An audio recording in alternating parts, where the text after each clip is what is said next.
L'appartement était plongé dans l'obscurité, à l'exception d'une fine lueur orangée filtrant de la lampe de la rue. Le babyphone émettait un léger bourdonnement, et quelque part dans la cuisine, un biberon heurta le comptoir. Puis vint le fracas, vif et violent, le bruit du verre éclatant sur le carrelage. Kate se figea, serrant le petit paquet dans ses bras. Ethan bougea, gémissant dans son sommeil. Paul se tenait dans l'embrasure de la porte, les yeux brûlants d'une étrange lumière fiévreuse. « Te voilà, dit-il, d'une voix basse mais tremblante. Tu pensais pouvoir te cacher de moi. » Le souffle de Kate se coupa. « Paul, s'il te plaît, tu vas le réveiller. Ne me dis pas ce que je dois faire dans ma propre maison. » Il craqua, avançant d'un pas, l'odeur de whisky accrochée à sa veste. Il regarda le bébé, la bouche tordue. « C'est à qui ce gosse ? Hein ? Tu crois que je ne vois pas ? Tu as essayé de me duper, pas vrai ? Mettre l'appartement à ton nom. Utiliser ce bébé pour me piéger. » Les bras de Kate se resserrèrent autour d'Ethan. « Tu n'as pas de sens. Calme-toi. Calme-toi. » Il rit amèrement. « Tu es une menteuse, Kate. Toi et ta famille de campagne, vous pensiez pouvoir prendre ce qui est à moi. » Il fit un pas de plus, ses yeux passant de son visage au bébé endormi. Le pouls de Kate battait la chamade. L'air semblait lourd, chargé de peur. Elle ne l'avait jamais vu comme ça. Le visage rouge, la mâchoire serrée, quelque chose de brisé dans son regard. « Paul, écoute-moi, murmura-t-elle, reculant jusqu'à ce que ses épaules touchent le mur. « Je ne veux pas me battre. Tu effraies le bébé. » Il tendit la main vers elle, le bras se levant comme pour l'attraper. C'est à ce moment qu'un changement s'opéra en elle. Le tremblement céda à une force froide et stable. Elle releva le menton et soutint son regard. « Si tu touches jamais à moi ou à mon bébé, dit-elle calmement, la voix tremblante mais claire, tu le regretteras. » Pendant une seconde, la pièce fut silencieuse à l'exception de la respiration douce d'Ethan. Paul hésita, surpris par le calme dans sa voix. Puis elle se retourna, serrant son fils contre elle, et passa devant lui. « Sors alors » cria-t-il derrière elle, la voix brisée. « Ne reviens pas » Kate ne se retourna pas. Elle marcha dans le couloir, les pieds nus frappant le lino froid, le vent venant de l'escalier mordant son visage.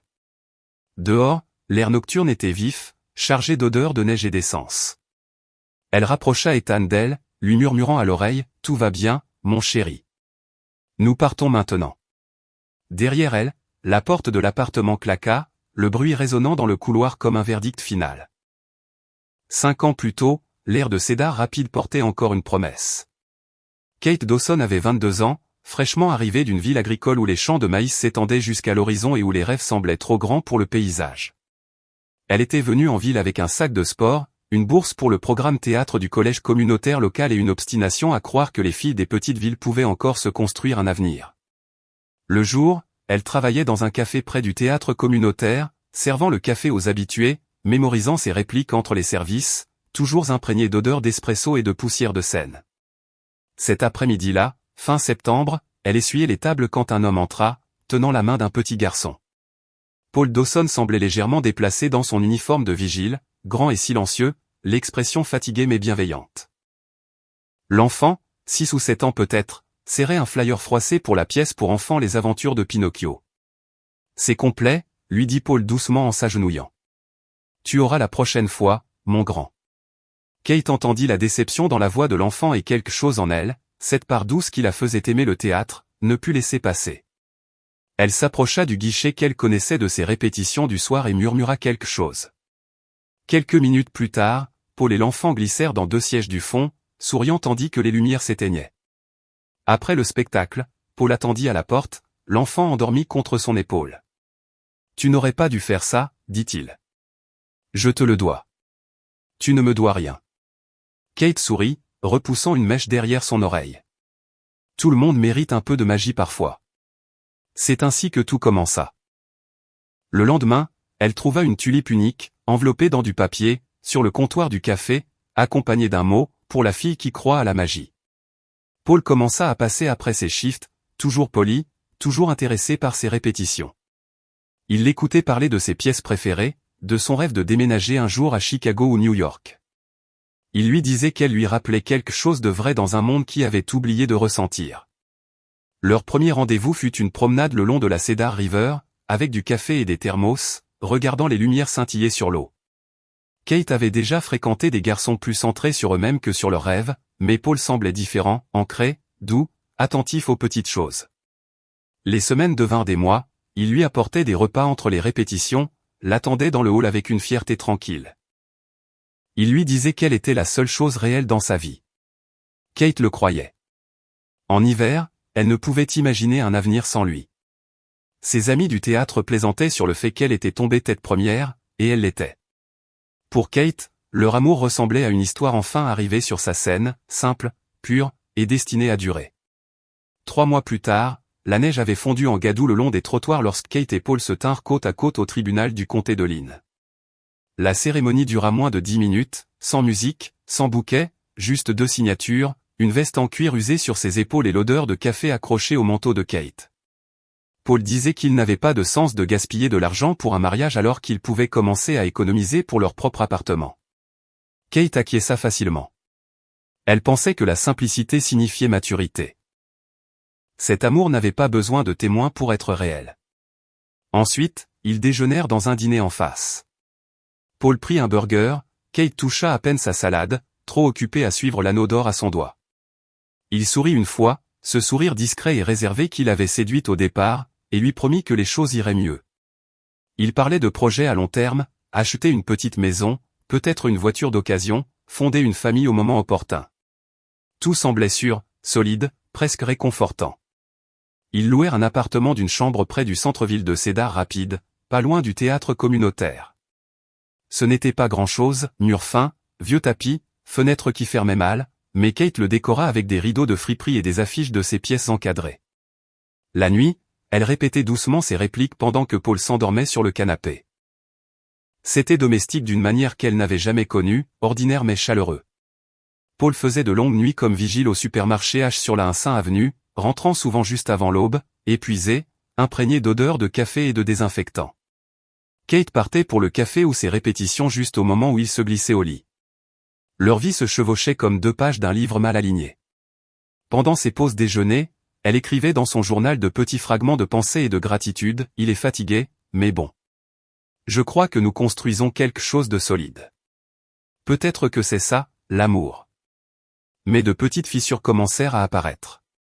Paul parlait moins, son sourire se faisait plus court, ses yeux distants quand elle parlait des pièces ou de son rêve de déménager à Chicago.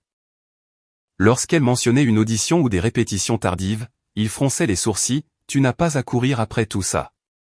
Nous avons une bonne vie ici. » Il n'y eut pas de dispute. Pas encore. Juste une lente monotonie là où la joie régnait autrefois. Kate se disait que c'était normal que tous les couples s'installent dans la routine. Pourtant, parfois, lorsqu'elle rentrait après la répétition et le trouvait déjà endormi, elle ressentait une douleur qu'elle ne pouvait nommer. Le rêve qu'elle avait depuis sa ville natale brillait encore en elle, mais sa lueur était plus faible, comme une lumière essayant de percer la poussière. Le test de grossesse était posé sur le comptoir de la salle de bain, un petit bâton en plastique avec une ligne bleue devenant 2. Kate le regarda, les mains tremblantes. Pendant un instant, elle ne put respirer. Puis elle rit à travers ses larmes, posant une main sur sa poitrine. C'était comme si le monde s'était incliné dans une nouvelle direction, terrifiant et miraculeux à la fois. Elle attendit le retour de Paul, répétant dans sa tête comment lui annoncer. Lorsqu'il entra enfin, sentant l'air froid et le café nocturne, elle le rencontra dans la cuisine. « Paul » murmura-t-elle, souriant nerveusement. « J'ai quelque chose à te dire. Nous allons avoir un bébé. » Il se figea. Le silence s'étira trop longtemps. « Un bébé » répéta-t-il platement. Ses yeux ne s'illuminèrent pas comme elle l'avait imaginé. Ils restèrent fixés sur son visage, vide et calculateur. « Oui » dit-elle doucement. « Je sais que c'est une surprise. » Il l'interrompit.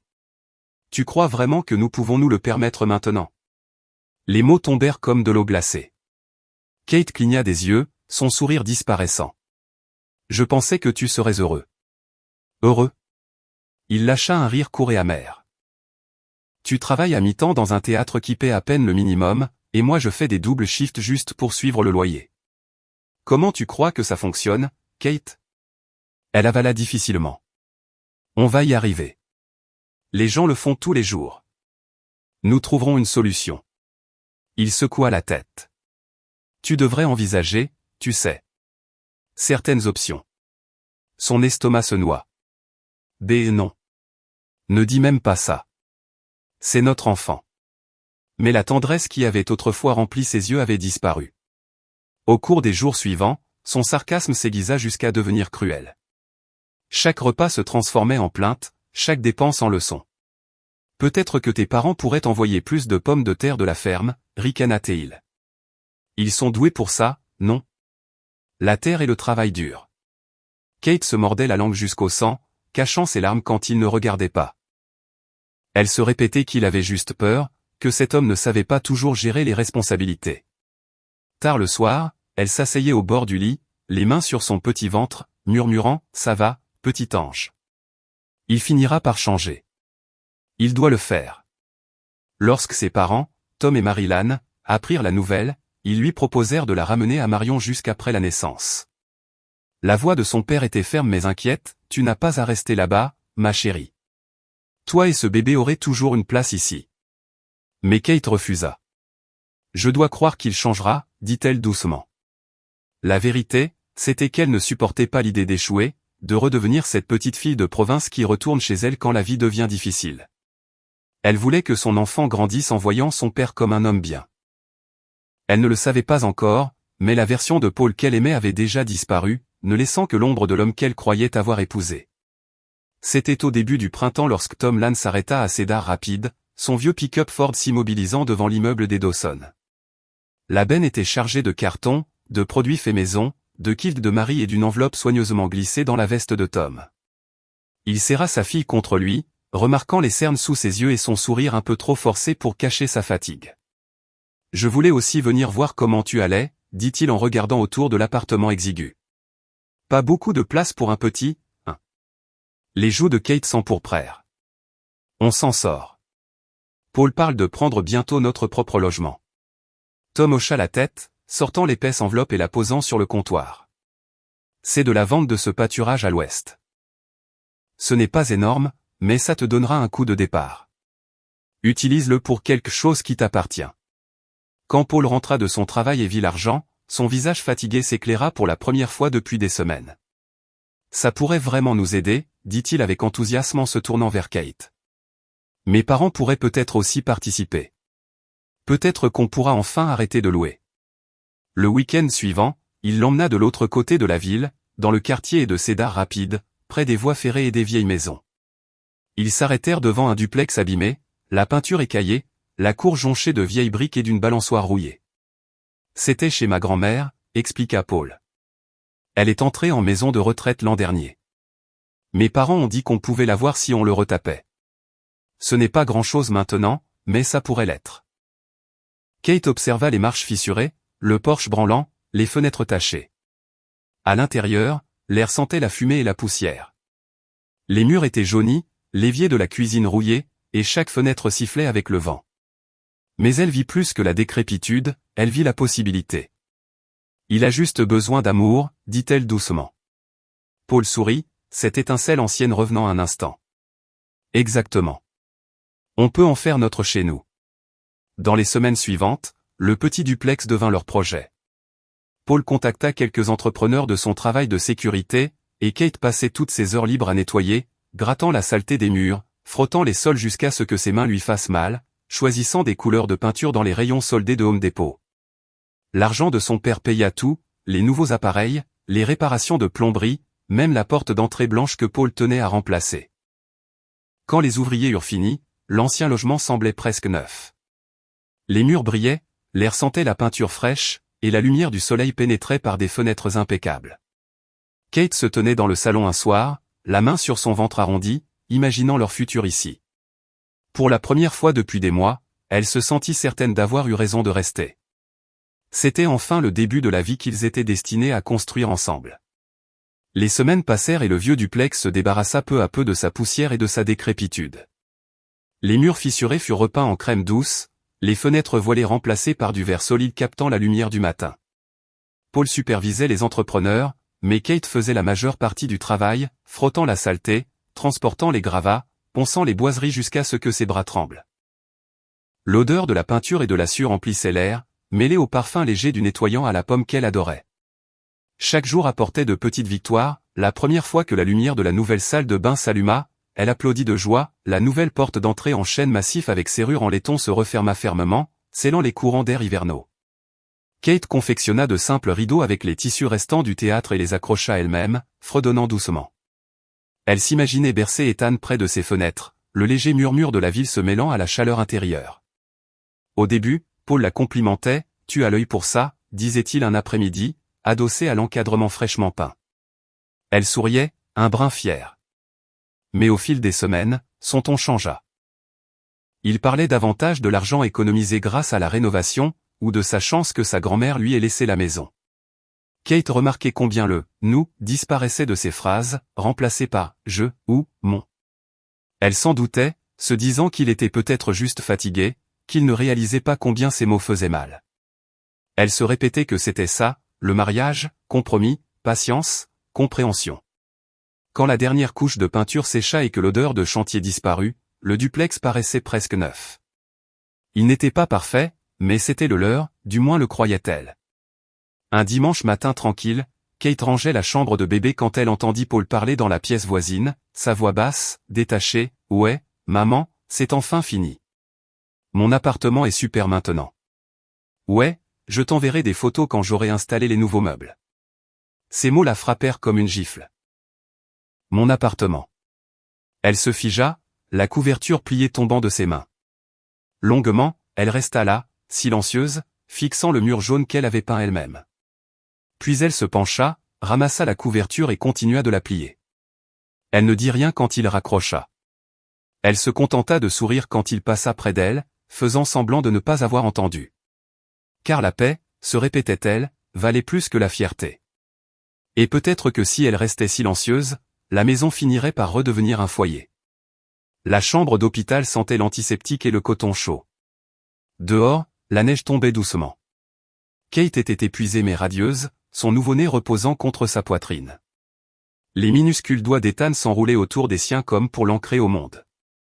Pour la première fois depuis des mois, tout semblait juste. Elle murmura son nom, sentant son cœur s'élargir.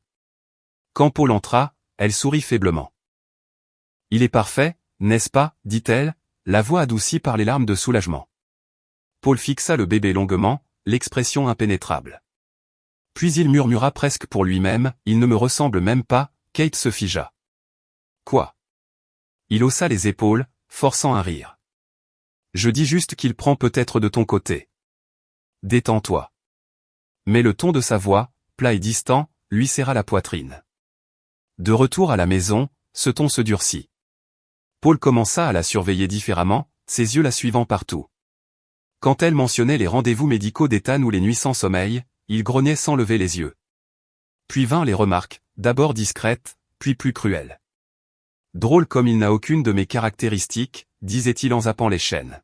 « Tu étais toujours proche de ces gars du théâtre. »« Paul, arrête », murmurait-elle, berçant Ethan. « Tu sais que ce n'est pas vrai. »« Bien sûr. Tu es une petite actrice manipulatrice, Kate. Toujours en spectacle.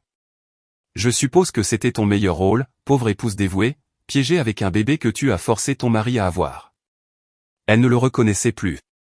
L'homme doux des promenades sur le Cedar Riverwalk avait disparu.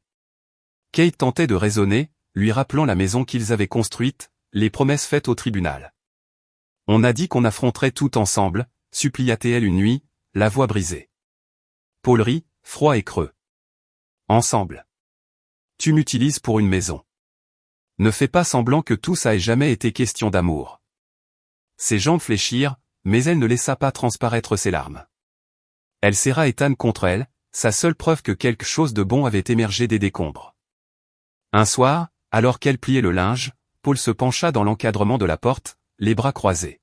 « Fais tes valises », dit-il calmement, presque nonchalamment. « Toi et ce gosse n'êtes plus mon problème. » Kate leva les yeux vers lui, la gorge sèche. Un instant, elle chercha sur son visage l'homme qu'elle avait autrefois aimé, mais il ne restait rien, seulement le mépris et la fatigue. Elle ne dit rien. Elle prit simplement Ethan dans ses bras, sachant que peu importe ce que la vie lui réservait au-delà de cette porte, rien ne pourrait lui faire plus mal que de rester ici un jour de plus. La nuit où elle partit, l'air dehors mordait à travers son manteau comme du verre brisé. Ethan gémissait doucement contre sa poitrine tandis qu'elle s'avançait dans le froid et l'obscurité, son cœur battant plus fort que le vent. À l'intérieur, les murmures en colère de Paul résonnaient encore dans les murs, s'estompant au fur et à mesure qu'elle descendait pour la dernière fois l'étroit escalier. Elle n'emporta presque rien, juste un sac à couches, quelques vêtements et son fils. Tout le reste pouvait pourrir avec les souvenirs qu'elle laissait derrière elle. Dans la voiture, elle composa le numéro de ses parents avec des mains tremblantes, et sa voix se brisa dès qu'elle entendit son père répondre. « Papa, je ne peux plus rester ici. » Tom ne posa pas de questions. « J'arriverai ce matin, dit-il simplement. » À l'aube, le bruit de son vieux pick-up Ford retentit dans la rue silencieuse. Quand Kate ouvrit la porte, il ne parla pas tout de suite, la serrant simplement dans ses bras, sa chemise en flanelle sentant la terre et le foin. Par-dessus son épaule, elle pouvait voir la colère brûler dans ses yeux, profonde et constante comme une fournaise. Il regarda autour du duplex, observant les murs refaits, la peinture fraîche, les appareils brillants sous la lumière de la cuisine. « C'est toi qui as fait tout ça ?» demanda-t-il. Kate hocha la tête, la voix faible. « Avec ton argent ? » « Chaque centime. » La mâchoire de Tom se serra. Il la regarda, puis Ethan endormit dans ses bras. « Alors nous allons tout reprendre, dit-il calmement. S'il a tout pris de toi, nous reprendrons ce qui nous appartient. » En moins d'une heure, il avait appelé 2 hommes qu'il connaissait à Marion, des entrepreneurs qui lui devaient des services. Ils arrivèrent dans un van poussiéreux avec des ceintures à outils et une compréhension silencieuse. Personne ne parlait, mais le travail commença.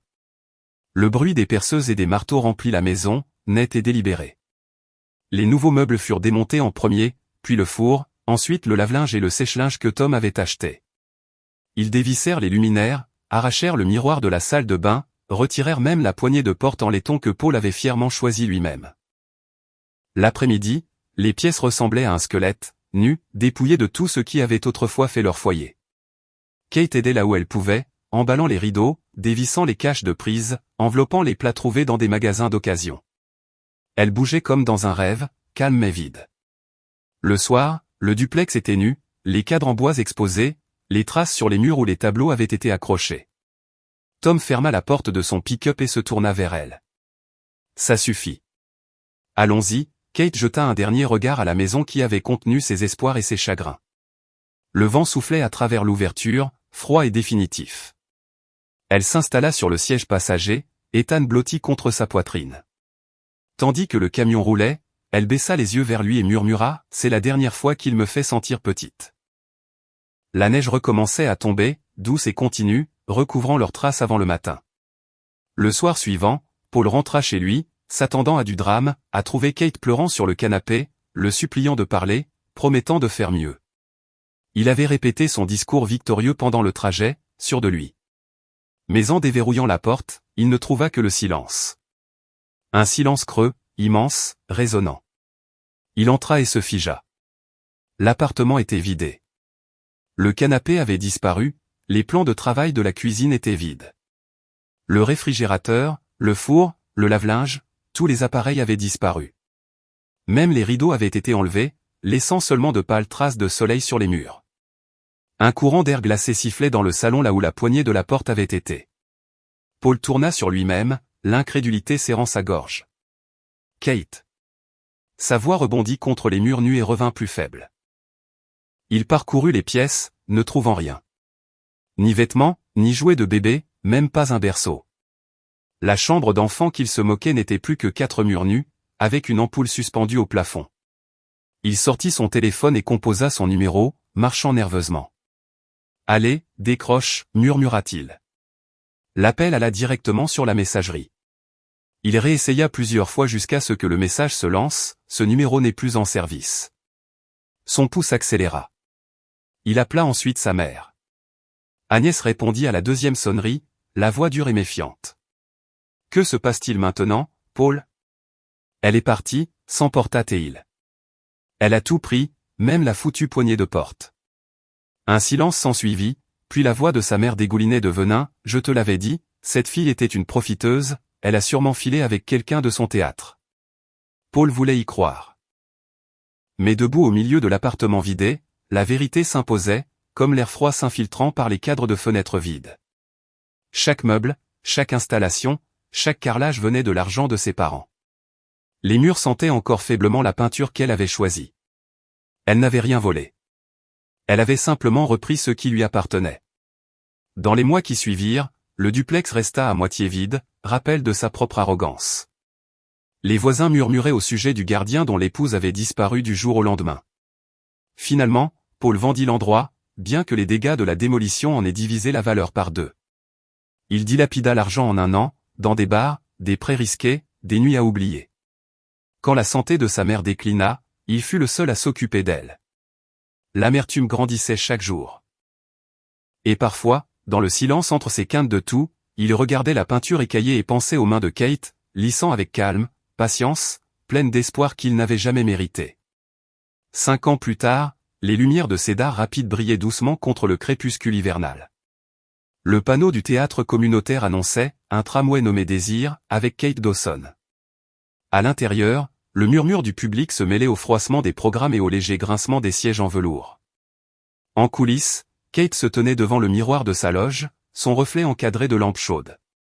La femme qui la regardait n'était plus la fille effrayée qui avait couru dans la nuit froide avec un nouveau-né dans les bras. Ses cheveux étaient plus courts, avec des reflets cuivrés. Sa posture dégageait une confiance tranquille, née de la survie des tempêtes et de l'apprentissage de respirer à nouveau. Elle ajusta la bretelle en satin de son costume et sourit légèrement au ridule autour de ses yeux. Ce n'étaient pas des marques de l'âge, mais des preuves d'une paix durement gagnée. Un petit coup à la porte la fit sursauter. « Maman » appela doucement Ethan. Kate ouvrit et le trouva debout dans sa chemise repassée, tenant un petit bouquet de marguerites. « Grand-mère m'a aidé à les choisir, » dit-il, les yeux brillants de fierté. Elle s'agenouilla et embrassa son front. « Tu es mon porte-bonheur. »« Tu es nerveux ?» demanda-t-il. Elle secoua la tête doucement. « Plus maintenant. » Dans l'auditorium, Tom et Marilyn étaient assis près du premier rang, mains jointes, visage rayonnant de fierté tranquille. Tom se pencha vers Marie, « Elle l'a fait » murmura-t-il. Elle a vraiment tout reconstruit. Les lumières s'éteignirent doucement. L'orchestre joua sa première note. En coulisses, Kate prit sa place. Son cœur battait calmement, non par nervosité, mais par détermination. Le régisseur donna le signal et, lorsque le rideau commença à se lever, la lumière familière du théâtre inonda son visage. Un instant, elle resta dans cette lueur, les applaudissements montant depuis l'obscurité au-delà des feux de la rampe. Elle vit les silhouettes qu'elle aimait, son fils assis droit dans son siège, ses parents souriant, et ne ressentit aucune amertume, aucune ombre de l'homme qu'il avait un jour rabaissé, seulement de la gratitude, seulement la paix en prononçant sa première réplique. Sa voix était calme et sûre, remplissant la salle d'une puissance tranquille. Chaque mot portait plus que le rôle qu'elle jouait. Il portait l'histoire de celle qu'elle était devenue. Quand le dernier rideau tomba, les applaudissements montèrent comme une vague. Kate fit une profonde révérence, son regard croisant le petit visage fier d'Ethan dans la foule. Il leva les 2 mains en l'air, son sourire large et sans peur. Pour la première fois depuis des années, elle se sentit entière. Sa revanche n'avait jamais été destruction ou vengeance. C'était ce moment, debout, forte, libre et intacte. Une vie reconstruite non pas par la colère, mais par l'amour. Et lorsqu'elle entra une dernière fois dans la lumière, ses yeux brillaient, non de douleur, mais de paix.